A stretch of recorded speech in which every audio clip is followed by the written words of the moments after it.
इस वक्त की बड़ी खबर आपको बता दें जो शिमला से आ रही है। शिमला के संजौली में उग्र प्रदर्शन हो रहा है। मस्जिद विवाद पर हिंदू संगठनों का ये प्रदर्शन, मस्जिद की ओर जाने की कोशिश की जा रही है। पुलिस ने लाठीचार्ज किया है। देखिए ये तस्वीरें शिमला की हैं जहां पर मस्जिद की ओर जाने की कोशिश हो रही है। हिंदू संगठनों द्वारा ये उग्र प्रदर्शन किया जा रहा है। पुलिस ने लाठीचार्ज किया है। शिमला के संजौली में मस्जिद की ओर जाने की जो कोशिश है वो की जा रही है। यहाँ पर इसको भी हटाया गया है। ये देखिए भीड़ लगातार।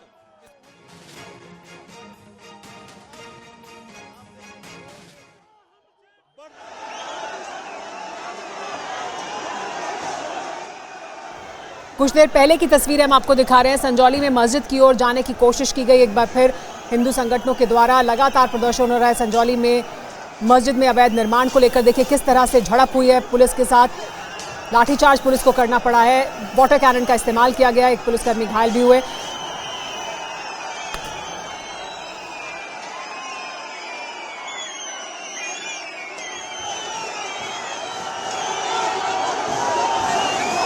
शिमला के धनी टनल के सामने कोहराम मचा रहा है। हजारों की संख्या में प्रदर्शनकारी मस्जिद की तरफ बढ़ते गए। प्रदर्शनकारी टनल के आगे लगे बैरिकेड्स को तोड़कर आगे बढ़ गए। उसके बाद भीड़ संजौली बाजार में जमा हो गई। सिविल सोसाइटी देवभूमि संगठन के बैनर तले हिंदू संगठनों ने उग्र प्रदर्शन किया। जब वो मस्जिद की तरफ बढ़ने लगे तो उन पर लाठीचार्ज करनी पड़ी। हम आगे जा रहे थे। हमारा प्रोटेस्ट उस अनऑथराइज्ड जो ढांचा बनाया गया है, जिसे सिर्फ मस्जिद का नाम दिया गया है, वो अनऑथराइज्ड एक ढांचा है, वहां तक जाना था मगर हमें धकेल दिया गया। पुलिस के डंडे पड़े। प्रदर्शनकारी जब इससे भी नहीं माने तो वाटर कैनन के जरिए उन्हें रोकने की कोशिश की गई। शिमला के संजौली में आज किसी भी संगठन को प्रदर्शन करने की इजाजत नहीं दी गई थी। बीती रात हिंदू संगठनों और प्रशासन के साथ हुई बातचीत विफल हो गई थी। हिंदू संगठन संजौली के मस्जिद के ऊपर बने अवैध निर्माण को गिराने की मांग कर रहे हैं। तो विवाद देखिए किस तरह से लगातार बढ़ता नजर आ रहा है शिमला के संजौली में। वहीं विवाद सिर्फ मस्जिद के ऊपर बने अवैध निर्माण से ही जुड़ा नहीं है। स्थानीय लोग प्रवासी मजदूरों का भी विरोध कर रहे हैं। प्रशासन ने आज संजौली चौक से लेकर उन तमाम रास्तों को बंद किया जो मस्जिद तक जाते हैं, लेकिन प्रदर्शनकारी पीछे नहीं हटे और बीच सड़क पर ही धरने पर बैठ गए, जिसके बाद पुलिस उन्हें हटाने पहुंची। यहाँ से हटने का ये अभी कोई इस तरह की मंशा नहीं दिखा रहे। इनका कहना है कि अगर इन्हें आगे नहीं बढ़ने गया संजौली चौक तक नहीं जाने दिया गया तो अब ये लगातार यहीं पर बैठकर अपना प्रदर्शन जो है वो जारी रखेंगे। लेकिन बात नहीं बनी। पुलिस की मौजूदगी के बीच प्रदर्शनकारियों का उग्र विरोध जारी रहा। बाद में पुलिस की सख्ती के बाद प्रदर्शनकारियों को पीछे हटना पड़ा।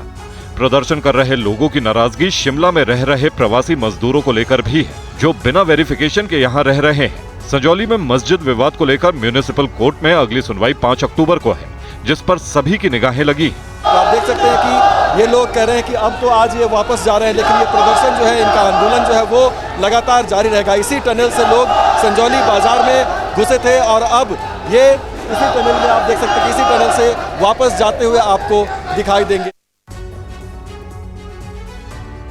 और जिस वक्त पुलिस ने लाठीचार्ज किया उसी वक्त संवाददाता अभिजीत ठाकुर वहीं पर मौजूद थे। उनकी एक रिपोर्ट आपको दिखाते हैं। देख लीजिए प्रदर्शनकारियों को किस तरीके से खदेड़ कर भगाया गया है। लोग दौड़ते हुए भागते हुए आपको यहाँ पर दिखाई देंगे। तो आगे इसके आगे जो सुरक्षा कर्मियों की तैनाती थी वहां पर लाठीचार्ज दिखाई दे रहा। हम आगे की तरफ चलेंगे और आपको ये तस्वीरें दिखाएंगे। आप देख सकते हैं यहाँ पर ये प्रदर्शनकारी जो पहुंचे थे वो यहाँ पर भागते हुए दिखाई दे रहे हैं, क्योंकि इसके ठीक आगे जो सुरक्षा कर्मियों की तैनाती थी वहां पर ये बल प्रयोग हुआ है और लाठीचार्ज हुआ है। आगे की तस्वीरें आप देखिए यहाँ पर किस तरीके से यहाँ पर जो सुरक्षा कर्मी है ये देखिए यहाँ पर ये खदेड़ने का काम यहाँ पर किया जा रहा है। तस्वीरें दिखाई यहाँ पे। ये देखिए किस तरीके से लाठीचार्ज यहाँ पर पुलिस के द्वारा किया जा रहा है। ये देखिए आप यहाँ पर खदेड़ कर जो प्रदर्शनकारी है उनको भगाने का प्रयास। और वो गलियों में देखिए, उस तरफ भी देखिए यहाँ पर किस तरीके से पुलिस देखिए, ये तस्वीर दिखाई है यहाँ पर देखिए। तो प्रदर्शनकारियों को खदेड़ा जा रहा है। जो धारा 163 लागू की गई थी उसके बाद ये कहा जा रहा था कि अगर लॉ एंड ऑर्डर सिचुएशन होती है तो बल प्रयोग किया जाएगा, प्रदर्शनकारियों को खदेड़ा जाएगा। और वही तस्वीर जो है यहाँ पर लाठीचार्ज शुरू हो गया है। लगातार लोगों को यहाँ से खदेड़ा जा रहा है, प्रदर्शनकारियों को यहाँ से हटाया जा रहा है। तो जो हमने आपको कहा था कि मस्जिद के आसपास पहुँचने नहीं दिया जाएगा और पुलिसकर्मी ज़रूर कुछ ना कुछ एक्शन लेंगे। तो वो एक्शन अब यहाँ पर सुरक्षाकर्मियों के द्वारा दिखाई दे रहा है। संजौली के मुद्दे पर विवाद लगातार बढ़ता हुआ नजर आ रहा है। अनुराग ठाकुर ने कहा है कि इस मामले की तह तक जाना चाहिए क्योंकि नाराजगी के कई कारण हैं। तो वहीं जयराम ठाकुर ने कहा है कि सरकार अवैध निर्माण मामले में सुस्त रवैया दिखा रही है। इस मुद्दे की गहराई में जाना चाहिए और ये जो नई परिस्थितियां बनी हैं इसके कारण क्या रहे और इससे लोकल डेमोग्राफी पे कितना फ़र्क पड़ रहा है।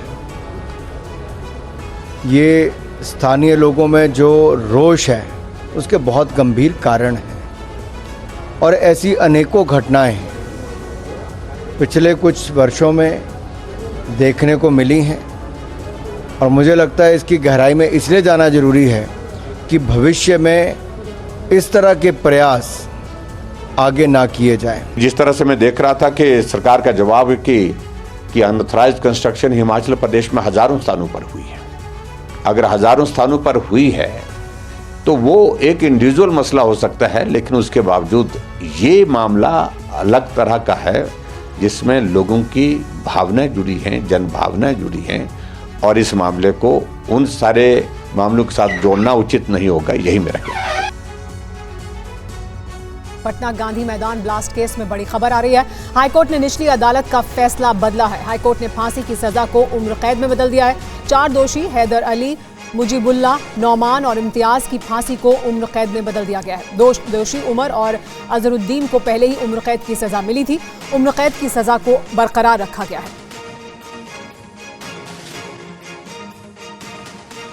पटना हाईकोर्ट ने 2013 में गांधी मैदान बम ब्लास्ट में दोषियों की सजा को बदल दिया है। निचली अदालत के फैसले में बदलाव करते हुए 4 दोषियों की सजा को उम्र कैद में तब्दील कर दिया गया है। पटना की निचली अदालत ने 6 लोगों को सजा सुनाई थी, उनको कन्विक्टेड घोषित किया था, जिसमें से 4 लोगों को फांसी की सजा सुनाई थी और 2 को उम्र कैद दिया था। लेकिन उसके खिलाफ पटना हाईकोर्ट में चले गए थे और आज पटना हाईकोर्ट ने निचली अदालत के फैसले को एक तरह से पलट दिया है।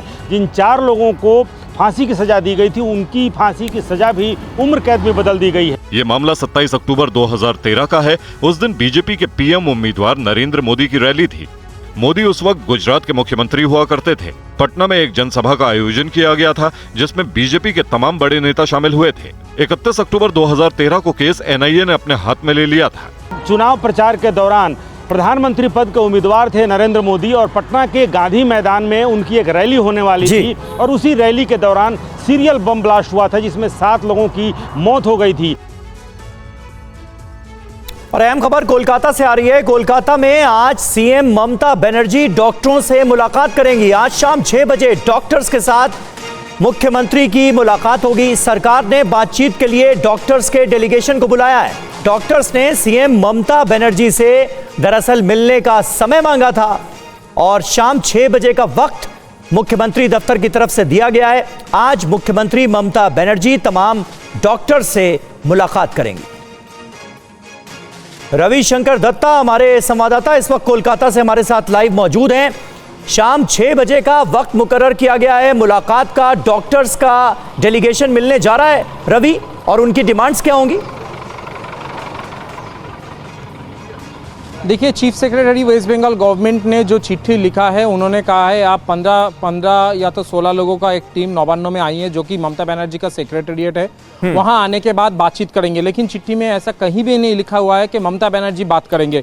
इसका कारण यह है ममता बनर्जी ने उन लोगों को पहले न्योता दिया था, फिर वो न्योता उसमें डॉक्टर्स ने जो कहा कि उनका जो रवैया है चिट्ठी में वो कहीं पे ठीक नहीं है, तो इसीलिए फिर से एक चिट्ठी भेजा गया है। लेकिन चिट्ठी में किसके साथ बातचीत होगी इसका कोई खुलासा नहीं किया गया है। हो सकता है ममता बनर्जी रहेंगे, आखिर में रहेंगे, लेकिन अभी तक जो है high officials West Bengal government वो बात करेंगे। हो सकता है चीफ सेक्रेटरी बात करे या तो फिर हो सकता है बाकी कोई बात करे। यानी ये कहा जा सकता है रवि कि ममता बनर्जी से ही मुलाकात होगी, मुख्यमंत्री से ही मुलाकात होगी, डॉक्टर्स की ये अभी साफ नहीं है। जी बिल्कुल ऐसा नहीं है। इसका कारण ये है, जैसे कि मैंने कहा कि जो मांग ये डॉक्टर्स कर रहे हैं उनमें से कहा जा रहा है director of health medicine, director of health education, इन लोगों को बर्खास्त करना है। अब एक के बाद एक अगर डॉक्टर्स की जो मांग है वो पूरा करते गए तो हो ही सकता है कल मांग करे कि चीफ सेक्रेटरी जो पश्चिम बंगाल सरकार के है उसका पदत्याग चाहिए। तो कहीं पे जो बातचीत है वो अगर सोल्यूशन वाली बातचीत है तो जरूर लगता है कि ममता बनर्जी ठीक है। ऐसे में डॉक्टर्स के डेलीगेशन की आज सरकार के साथ बातचीत क्या होती है इस पर नजर रखनी होगी। अभी यह साफ नहीं है कि मुख्यमंत्री ममता बनर्जी डॉक्टर्स के डेलीगेशन से मिलेंगी या नहीं। शुक्रिया आपका। आगे बढ़ते हैं। जम्मू कश्मीर के अनंतनाग में रैली के दौरान कांग्रेस अध्यक्ष मल्लिकार्जुन खड़गे ने कहा कि 20 सीट और आती तो ये सब जेल में होते। 400 पार वाले जेल में होने चाहिए। 400 बोलकर 240 पर ये लोग सिमट गए। इस बार 400 पार कहां गए भाई तेरे 400 पार? 240 पे आया। अगर हम सिर्फ 20 सीट लेते तो ये सब लोग जेल में रहते थे। ये सब लोग जेल में रहते थे और रहने के काबिल है। तो इसलिए मैं कहूंगा भाइयों, आप निराश मत हो, लड़ो। आपके सरदार, आप लोगों के कैप्टन मजबूत है। सिखों पर दिए गए राहुल गांधी के बयान पर आज दिल्ली में विरोध प्रदर्शन हुआ। दिल्ली के विज्ञान भवन से 10 जनपद तक बीजेपी के सिख प्रकोष्ठ ने मार्च निकाला। राहुल गांधी को बयान को लेकर के विवाद हो रहा है। आपको तस्वीरें दिखाएं तो ये देखिए, विज्ञान भवन से लेकर 10 जनपद तक तमाम जो बीजेपी के नेता हैं वो यहाँ पर विरोध प्रदर्शन कर रहे हैं और कह रहे हैं कि राहुल गांधी का बयान बेहद विवादास्पद है और इसको लेकर के प्रदर्शन किया जा रहा है। आरपीएन सर, आरपीएन जी बताइए क्या? देखिए, राहुल गांधी विदेश की धरती पे जाकर सिखों को बदनाम करता है, भारत को बदनाम करता है। हमारा विरोध इस बात का है कि मोदी जी के रहते सिक्की से सिख को दिक्कत नहीं है। वो जानकर अलगाववादियों की भाषा बोलता है और अलगाववादियों को उत्साह देता है। आपने कहा कि राहुल गांधी नहीं सुधरे तो वही हाल होगा इंदिरा गांधी ने जो किया, राहुल गांधी अगर उसके रास्ते में चलेगा तो वो इसका नाम इसका भुगतान करेगा। मतलब जो इंदिरा गांधी का हुआ वो इसका होगा? नहीं, भुगतान करेगा उसको। किस तरह से भुगतान? उनको जान दी थी, मर्डर हुआ था। नहीं, भुगतान करेगा। राहुल गांधी के बयान पर गृह मंत्री अमित शाह ने जवाब दिया है। देश विरोधी बात करना राहुल की आदत है, कहा है अमित शाह ने। राहुल ने देश की भावनाओं को आहत किया है। राहुल ने आरक्षण खत्म करने की बात की है, कहा गृह मंत्री ने। देश की एकता से कोई खिलवाड़ नहीं कर सकता है। राहुल गांधी पर बयान दिया है गृह मंत्री अमित शाह ने। उन्होंने कहा है कि देश तोड़ने वाली ताकतें हैं। राहुल गांधी के बयान को लेकर अमित शाह ने कहा है कि राहुल पर देश तोड़ने वाली ताकतों के साथ खड़े होना राहुल और कांग्रेस की आदत है। राहुल गांधी ने देश की सुरक्षा और भावना को हमेशा आहत किया है। भाषा, क्षेत्र और धर्म में भेदभाव राहुल की विभाजनकारी सोच दर्शाता है। राहुल की आरक्षण खत्म करने की बात कांग्रेस का आरक्षण विरोधी चेहरा है।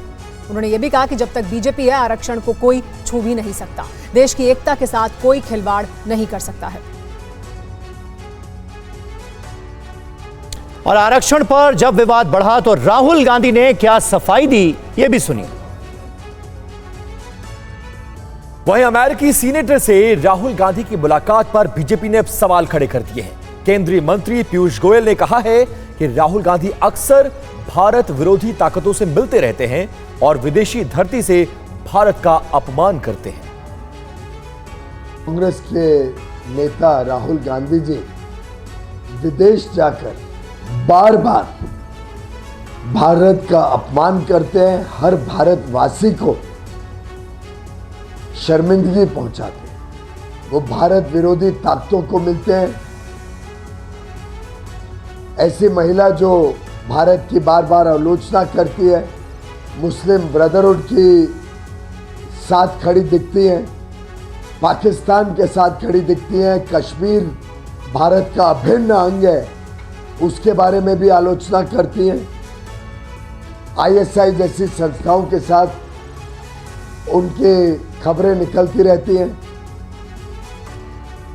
एक बेबुनियाद बात जो महिला कहे कि भारत में हमारे मुस्लिम भाई बहन सुरक्षित नहीं है, उनके साथ जब राहुल गांधी दिखते हैं तो देश का ही नहीं हर देशवासी का भी अपमान करते हैं और मैं इसकी घोर निंदा करता हूं। अमेरिका से राहुल गांधी ने केंद्र सरकार पर गंभीर आरोप लगाए। उन्होंने कहा कि चीन ने लद्दाख में दिल्ली जितनी जमीन पर कब्जा किया हुआ है। वहीं उन्होंने पाकिस्तान समर्थक और मोदी विरोधी सेनेटर इल्हान उमर से भी मुलाकात की। राहुल गांधी ने अब अमेरिका में भारत विरोधी सेनेटर इल्हान उमर से मुलाकात की है। इल्हान को इजरायल और मोदी विरोधी सेनेटर माना जाता है। इल्हान पाकिस्तान समर्थक सेनेटर भी हैं। इसके अलावा राहुल गांधी ने अमेरिका से केंद्र सरकार पर गंभीर आरोप लगाए। उन्होंने कहा कि चीन ने लद्दाख में दिल्ली जितनी जमीन पर कब्जा किया हुआ है। प्रधानमंत्री मोदी चीन को नहीं संभाल पा रहे। भारत ने ऐसा दौर कभी नहीं देखा। राहुल गांधी के बयान पर रक्षा मंत्री राजनाथ सिंह ने भी जवाब दिया है। भारत और चीन सीमा विवाद, राहुल के दावे भ्रामक हैं। अमेरिकी धरती से चीन पर राहुल के बयान तथ्यों से परे हैं, कहा है रक्षा मंत्री राजनाथ सिंह ने। राजनाथ सिंह ने यह भी कहा कि राहुल गांधी ने मोहब्बत की दुकान चलाते चलाते झूठ की दुकान भी खोल ली है।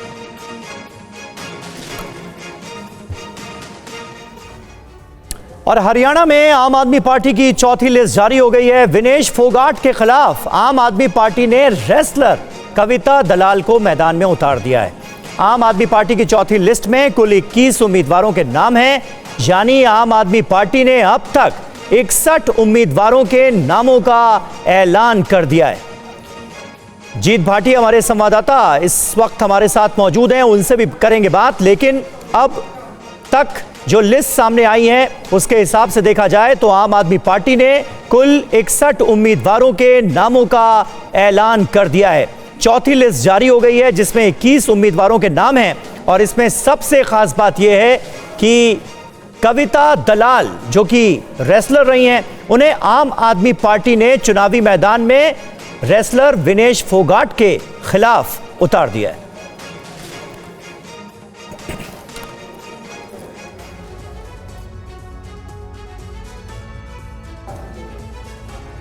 आगे बढ़ते हैं। आज रोहतक की गढ़ी सांपला किलोई सीट से पूर्व मुख्यमंत्री भूपेंद्र सिंह हुड्डा ने नामांकन दाखिल किया है।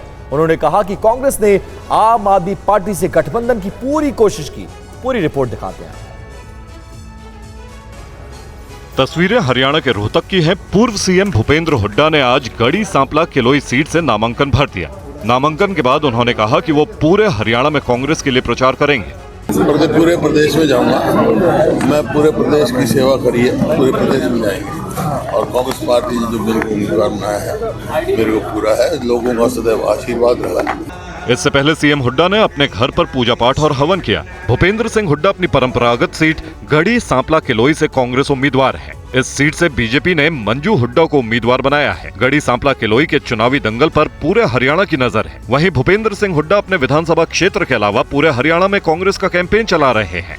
इस बीच उन्होंने कहा कि कांग्रेस ने आम आदमी पार्टी से गठबंधन की पूरी कोशिश की, मगर आम आदमी पार्टी ने जल्दबाजी दिखाते हुए अपने उम्मीदवार घोषित कर दिए। हमने तो प्रयास किया, कुछ उम्मीद है सर अलायंस नहीं हो पाया और किसी दल को तो उन्होंने अपने उम्मीदवार घोषित कर दिए। मैं बता रहा हूं, हमने तो उनसे प्रयास किया लेकिन शायद वो नहीं लड़ना।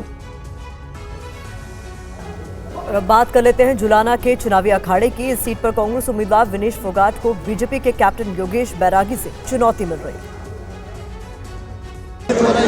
तस्वीरें जुलाना के चुनावी दंगल की हैं। कांग्रेस उम्मीदवार विनेश फोगाट ने नामांकन भर दिया है। जुलाना में विनेश का मुकाबला बीजेपी के कैप्टन योगेश बैरागी से है। विनेश फोगाट ने जुलाना में चुनाव प्रचार तेज कर दिया है।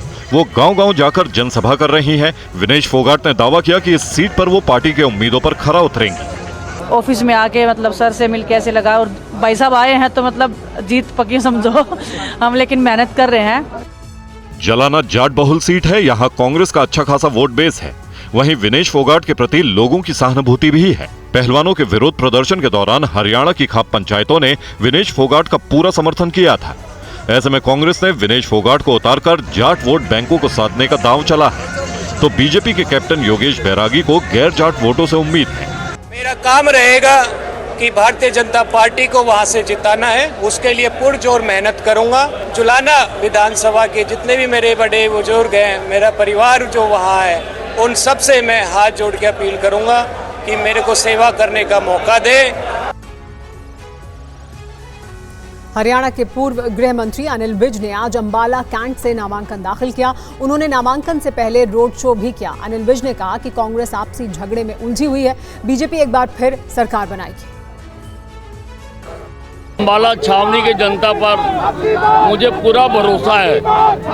इस जनता ने मुझ जैसे साधनहीन व्यक्ति को 6 बार यहाँ से चुनाव जिताया है और अब भी सारा शहर मेरा नामांकन कराने के लिए साथ चल रहा है और भारी मतों से हम जीतेंगे। अच्छा, पूरे हरियाणा में क्या स्थिति देखते हैं बीजेपी की?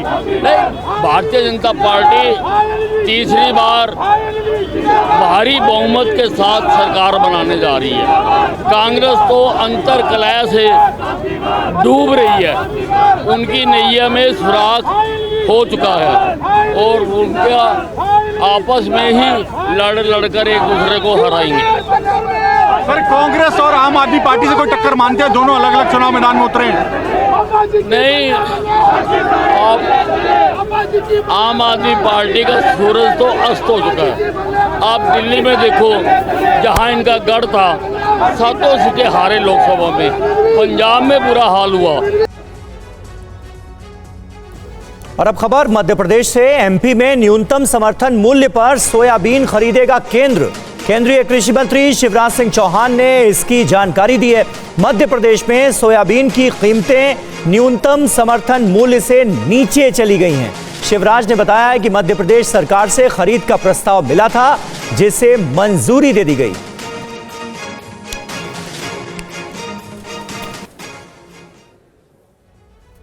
वहीं दिल्ली शराब घोटाले मामले में केजरीवाल की न्यायिक हिरासत बढ़ गई है। सीबीआई मामले में केजरीवाल अब 25 सितंबर तक न्यायिक हिरासत में रहेंगे। ये रिपोर्ट दिखाते हैं।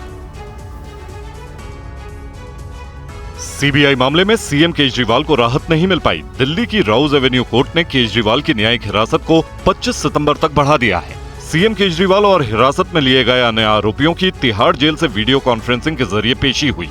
इसी मामले में आरोपी और आप विधायक दुर्गेश पाठक को कोर्ट ने 1 लाख रुपए के बॉन्ड पर जमानत दे दी है। सीबीआई की सप्लीमेंट्री चार्जशीट दायर होने के बाद कोर्ट के समन पर वे अदालत में पेश हुए थे।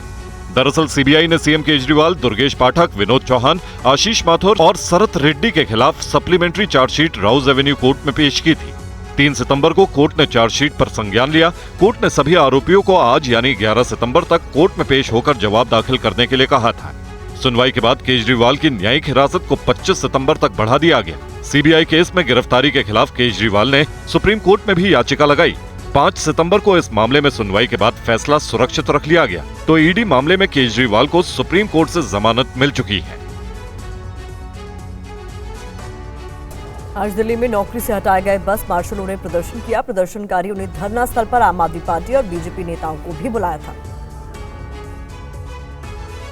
इस वक्त मौजूद हैं सिविल लाइंस के चंदीराम अखाड़े में और आपको पहले तस्वीर दिखाऊं। राजा सर दिखाइए, आपको तमाम ये लोग नजर आ रहे हैं। ये अब से 10 महीने पहले बसों में आपकी सुरक्षा करते थे और सुनिश्चित करते थे कि आपका सफर सुरक्षित हो, लेकिन आज ये खुद रोड पर बैठे हुए हैं अपने रोजगार के लिए। हुआ यूं कि अक्टूबर 2023 में एक फैसला लिया जाता है और कहा जाता है कि 10,700 के जो सिविल डिफेंस वॉलंटियर्स हैं, जो बस मार्शल का काम करते थे, इनकी जगह होमगार्ड की भर्ती होगी और वो जगह लेंगे। कहा गया कि इनको भी अगर ये क्वालिफाई होते हैं तो इनको भी जगह दी जाएगी बस मार्शल में एक होमगार्ड के तौर पर। लेकिन लोगों का कहना है कि 10 महीने बीत गए, रोजगार है नहीं और लगातार सड़कों पर उतर रहे थे अपनी मांग को लेकर के। सभी दलों के पास गए, चाहे वो बीजेपी की बात करूं या मैं आम आदमी पार्टी की बात करूं, लेकिन समाधान नहीं निकला। तो पहली बार ये विकल्प अपनाया गया, क्यों ना दोनों दलों के नेताओं को एक साथ बुला लिया जाए और उनके साथ में बात करें कि आखिर अगर कमी है तो कहाँ है, मामला रुका है तो कहाँ रुका हुआ है। इसको लेकर के आम आदमी पार्टी के नेता भी आए, बीजेपी वालों का इंतजार करते रहे, लेकिन बड़ी बात यही है कि लोगों का इंतजार यहाँ पर अभी भी थम नहीं रहा। उत्तराखंड के हल्द्वानी में अतिक्रमण को लेकर राज्य सरकार को सुप्रीम कोर्ट ने निर्देश दिया है। 2 महीने में ठोस प्रस्ताव कोर्ट में रखने के लिए कहा गया है। प्रभावित लोगों के पुनर्वास पर विचार के भी निर्देश दिए गए हैं। सरकार ने सुनवाई के दौरान कहा कि करीब 4,500 परिवारों की पहचान की गई है। पुनर्वास नीति पर विचार किया जा रहा है। इसके लिए अभी तक 40 हेक्टेयर भूमि की पहचान भी कर ली गई है। इस पूरे मामले पर और ज्यादा जानकारी के लिए हमारे साथ जुड़ गए TV9 भारतवर्ष संवाददाता पीयूष। पीयूष, क्या कुछ और सरकार की तरफ से कहा गया था जिस पर सुप्रीम कोर्ट ने टिप्पणी दी है? वापस पीयूष का रुख करेंगे, लेकिन आपको बता दें कि इस पूरे मामले में सुप्रीम कोर्ट की तरफ से सरकार को, उत्तराखंड सरकार को निर्देश दिए गए हैं। अतिक्रमण को लेकर राज्य सरकार को सुप्रीम कोर्ट ने निर्देश दिया है। 2 महीने में ठोस प्रस्ताव कोर्ट में रखने के लिए कह दिया गया है। प्रभावित लोगों के पुनर्वास पर विचार के भी निर्देश दिए गए हैं कि किस तरह से पुनर्वास किया जाए प्रभावित लोगों का। हमारे साथ पीयूष जुड़ गए एक बार फिर। पीयूष, क्या कुछ कहा गया है कोर्ट की तरफ से कि किस तरह से पुनर्वास किया जा सकता है? पीयूष, आपको आवाज मिल रही है?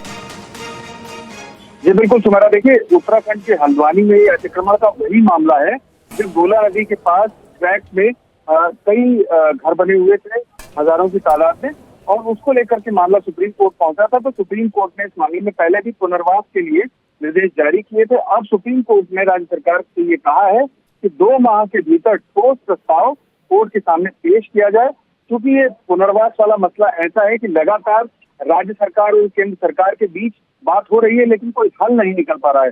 और आज राज्य सरकार ने ये स्पष्ट कर दिया कि उसकी केंद्र सरकार से बात हो गई है और अब वो आगे स्पष्ट नीति सुप्रीम कोर्ट के समक्ष पेश करेगा, जिसके मद्देनजर सुप्रीम कोर्ट ने 2 माह का वक्त उत्तराखंड सरकार को दिया है। जी, बहुत शुक्रिया पीयूष इस तमाम जानकारी के लिए। और अब रील बनाने वालों को सावधान करने वाली खबर। यूपी के सीतापुर में रील की सनक में जान चली गई। एक ही परिवार के 3 लोग हादसे का शिकार हो गए। रेलवे ट्रैक पर खड़े होकर ये रील बना रहे थे। रील बनाते वक्त ही पटरी पर ट्रेन आ गई। ट्रेन की चपेट में आने से पति, पत्नी और बच्चे की दर्दनाक मौत हो गई है।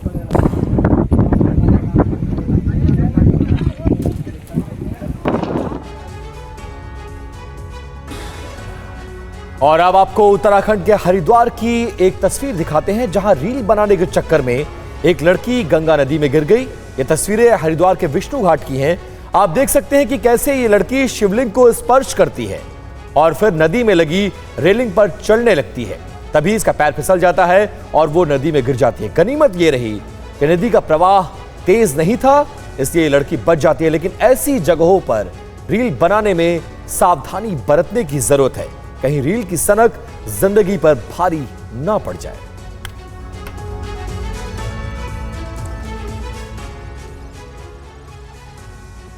उत्तर प्रदेश के जौनपुर में मॉब लिंचिंग के डर से एक युवक फुटओवर ब्रिज पर चढ़ गया। घंटों मशक्कत के बाद वो नीचे नहीं उतरा। आखिर में वो ब्रिज से कूद गया, जिससे उसकी मौत हो गई। मामला लाइन बाजार क्षेत्र के शिवापार गांव का है। बच्चा चोरी के शक में मंगलवार को ग्रामीणों ने एक युवक को दौड़ा दिया। भीड़ की मार के डर से युवक राजमार्ग पर बने फुटओवर ब्रिज पर चढ़ गया। लोगों की सूचना पर पहुंची पुलिस ने लाउडस्पीकर से उसे खुद नीचे आने की अपील की। नीचे भीड़ देख वो पुलिस को भी सुनने को तैयार नहीं हुआ। मदद के लिए फायर ब्रिगेड को भी बुलाया गया। फायर ब्रिगेड के कर्मचारी ब्रिज के एक तरफ से चढ़ते तो युवक दूसरी तरफ भाग जाता। जब दूसरी तरफ से चढ़ते तो बीच में से आगे निकल जाता। इस दौरान पुलिस ने उसके नीचे गिरकर चोटिल होने की आशंका को देखते हुए ब्रिज के नीचे 2 ट्रक तिरपाल लगाकर खड़े करवा दिए। जाल, सीढ़ी और ऊंचे वाहनों को रास्ते पर खड़ा कर युवक को बचाने का प्रयत्न किया गया।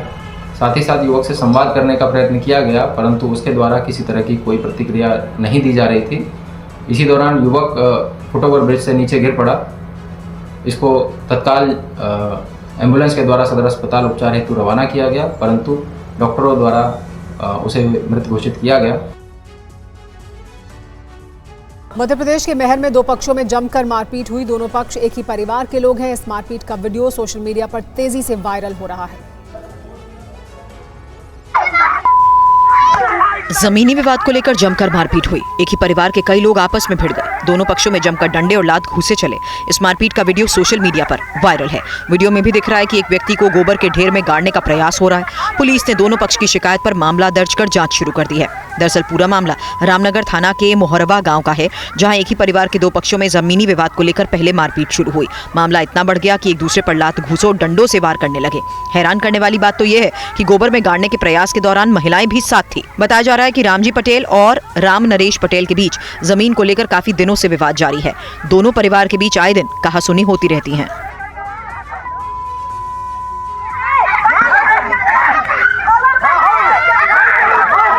दो पक्षों में ज़मीनी विवाद को लेकर मारपीट हुई है तो उसमें बजरी डाल रहे थे। बजरी पे फिर लड़ाई झगड़ा होने पे वहीं उठा पटक हुई है। वहीं गोबर वोबर भी था और दोनों पक्षों में अपराध पंजीबद्ध है, काउंटर केस कायम है। और आंध्र प्रदेश के गुंटूर से एक हैरान कर देने वाली तस्वीर सामने आई है। पुलिस जिन शराब की बोतलों को नष्ट करने की तैयारी कर रही थी, वहीं पर शराब की लूट मच गई।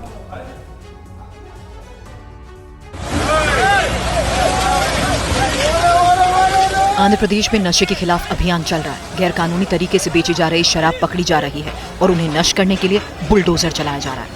लेकिन गुंटूर से आई ये तस्वीर हैरान करने वाली है। सड़क पर शराब की बोतलों को नष्ट करने की तैयारी चल ही रही थी कि तभी लोगों ने शराब की लूट मचा दी। मौके पर पुलिस मौजूद रही, लेकिन जिसके हाथ में जितनी बोतलें आई वो लेकर चलता बना। कुछ पल के लिए पुलिसकर्मियों को भी कुछ समझ में नहीं आया। हालांकि पुलिसकर्मी कुछ लोगों से शराब की बोतल वापस लेते हुए दिखे, लेकिन इस तस्वीर ने बता दिया कि आम लोग नशा मुक्ति अभियान को कितनी गंभीरता से ले रहे हैं।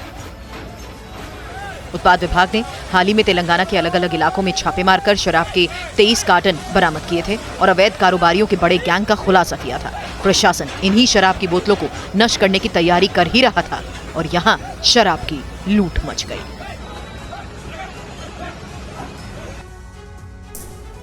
और अगली बड़ी खबर का रुख कर लेते हैं, जो कि रेलवे की सुरक्षा से जुड़ा हुआ है। कानपुर साजिश के बाद अब दिल्ली पुलिस ने रेल कर्मियों को सतर्क रहने के लिए कहा है। दिल्ली पुलिस ने रेल कर्मचारियों को हाई अलर्ट पर रहने के लिए कहा है। मेट्रो के कर्मचारियों को भी सतर्क रहने के निर्देश दिए गए।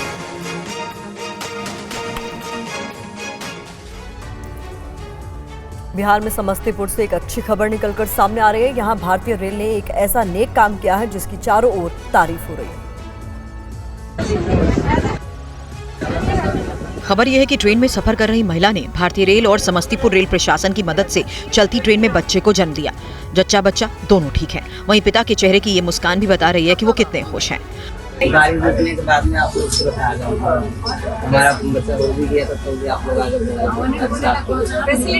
आगे फैसिलिटी अच्छा लगा। दरअसल बरौनी समस्तीपुर रेलखंड पर डिब्रूगढ़ चंडीगढ़ एक्सप्रेस में सफर कर रही एक महिला ने बच्चे को जन्म दिया। समस्तीपुर स्टेशन पर ट्रेन के पहुंचने पर रेलवे हॉस्पिटल की डॉक्टर पायल मिश्रा की अगुवाई में सुरक्षित प्रसव कराया गया। डॉक्टर पायल मिश्रा ने बताया कि जच्चा बच्चा दोनों स्वस्थ हैं। जानकारी के मुताबिक बरौनी से ट्रेन में सवार होकर महिला रजनी देवी मुजफ्फरपुर के लिए निकली थी। ट्रेन के बरौनी से खुलने के बाद ही महिला को प्रसव पीड़ा शुरू हुई, जिसके बाद साथ चल रहे उसके पति ने टीटी और आरपीएफ को इसकी जानकारी दी। इसके बाद 139 पर कंट्रोल रूम में जानकारी साझा की गई। सूचना मिलते ही समस्तीपुर स्टेशन पर डॉक्टर पायल मिश्रा की अगुवाई में मेडिकल टीम समस्तीपुर स्टेशन पहुंची और महिला का सुरक्षित प्रसव कराया। अभिनेत्री मलाइका अरोड़ा के पिता अनिल अरोड़ा ने आत्महत्या कर ली। मुंबई में बांद्रा वाले घर से उन्होंने कूदकर खुदकुशी कर ली।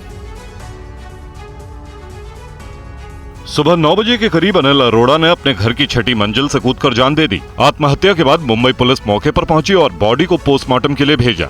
सुसाइड की खबर के बाद अरबाज का पूरा परिवार उनके घर पहुंचा। जिस वक्त ये घटना हुई उस वक्त मलाइका मुंबई में नहीं थी, लेकिन मौत की खबर के बाद वो भी वहां पहुंच गई। वक्त उसी बिल्डिंग के नीचे हूँ जहाँ पर उन्होंने जिस बिल्डिंग से वह कूदकर खुदकुशी की है। यह आयशा मनोर बिल्डिंग है। बिल्डिंग बांद्रा के पॉश इलाके में मौजूद है। बता दें कि इस बिल्डिंग के 6वें माले पर वह रहते थे और आज सुबह करीब 9-9:15 बजे के करीब वह घर से कूदकर खुदकुशी कर लिए। खुदकुशी की जानकारी मिलते ही जो फिल्म अभिनेता अरबाज खान है, सोहेल खान है और उनके पिता सलीम खान इस वक्त उनके घर पर पहुंचे हैं। साथ ही पुलिस के कई आला अधिकारी भी उनके घर पर इस वक्त पहुंचे हैं। मलाइका के पिता अनिल अरोड़ा ने आत्महत्या जैसा कदम क्यों उठाया, अभी इसका कारण साफ नहीं है। पुलिस को मौके से कोई सुसाइड नोट नहीं मिला है। पुलिस हर एंगल को ध्यान में रखकर जांच कर रही है। और मणिपुर से अहम खबर है। मणिपुर विश्वविद्यालय की परीक्षाएं स्थगित करनी पड़ी हैं। अगले आदेश तक यूजी पीजी परीक्षाएं स्थगित कर दी गई हैं। इम्फाल से गुवाहाटी गए राज्यपाल आचार्य राजभवन को घेरकर छात्रों ने मार्च भी निकाला था। मंगलवार को राज्यपाल से मिले थे छात्र प्रतिनिधि।